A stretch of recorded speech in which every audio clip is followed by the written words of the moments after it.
you're going to work through this. So here's what it is that you're going to do, and then you help them make a plan. Okay, we're going to schedule in 30 minutes into your daily routine where you chip away at this. And then you want them to report progress to you as well. So get them to come back. Whenever we get anyone to review any training material, it's key that we get them to put bullet points of what it is that they learned. Otherwise, we get assistants who just come back and go, yeah, I watched that. Oh, I was already familiar with most of the stuff.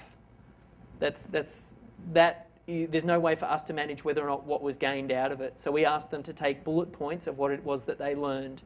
And that can also sort of help when future people then start reviewing the same training material. You can use some cross-checking stuff there as well.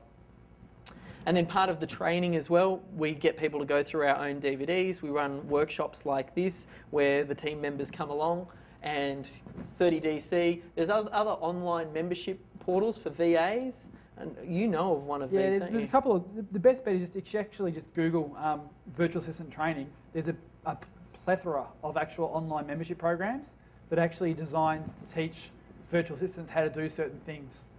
So you can actually literally sign up, and your virtual assistant will go through that. Shows them how to use Gmail, shows them how to use Traffic Geyser or Traffic Mogul, and do a lot of the stuff already for you, so you're having to do the training. So there's plenty of them out there. There's not one that I prefer over the other. There's just plenty out there that's worth looking into. So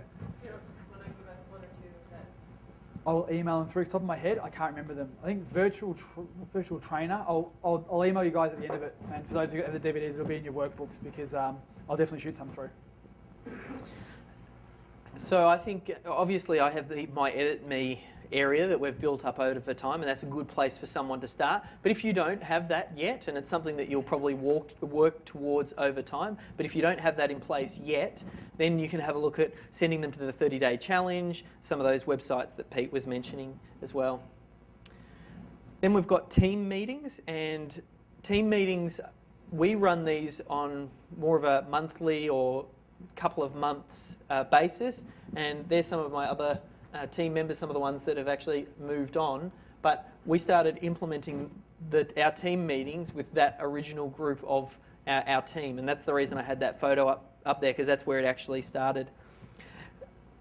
With doing team meetings, it helps overcome. We have two types of team meetings. One is in the office, where it's more strategic, and we talk about what it is that we're going to be working on, and also what everybody else has been working on, just so everybody gets a feel for what's going on. And then we also have a team meeting that we do via Skype, and that's every month or every 2 months. And that's to join all of the assistants together. They can feel very disconnected, and often there's no real interaction between one virtual assistant and another virtual assistant. So they don't really know what's going on, and they can feel disconnected. It's all about making them feel like they're part of the team.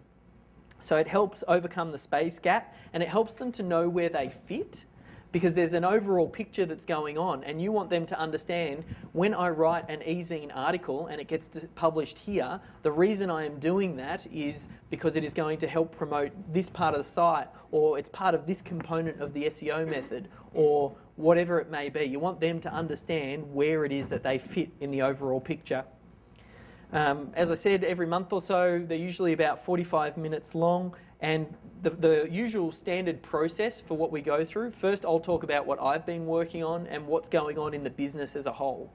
So we'll spend usually 15 minutes, and over the past month, here are the different tasks that I've been working on. Here's what we've got coming down the pipe for Melbourne SEO, or some of the different projects that we've got.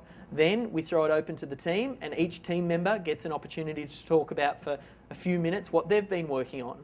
So they'll sit there and go, oh, I've been doing this, I've been doing that, here's the different tasks that I've been working on. And if there's anything cool that they've come across, they'll often mention it at that point in time. Oh, I found this interesting website here, or I did that. And then the final thing is question time. And at question time, you can ask Dave any question you like, unrelated to work. So at that point in time, because I'm encouraging my team members and they get all the training and that type of thing, I will give them an opportunity. They've got little side businesses, some people are setting up their own blogs and that type of thing. So we'll talk about their own little businesses that they've got going on the side, and I'll help and give my input. And they'll say, oh, I'm trying to figure out, I've got this job running, this job running, this job running, this job running, and I'm trying to make each of them work. And then I'll try and give them that key distinction that they need to hear, which is you need to focus, cut all of those other ones out, and choose that one because I think it's got the best chance of success. And that's what I do in that time with them. It's about trying to help them and give back to them. That's what I want to do. I want to give back to them. Just give. If you give people, what is it? If you help enough people get what they want, you'll get what you want, which is classic Jim Rohn stuff.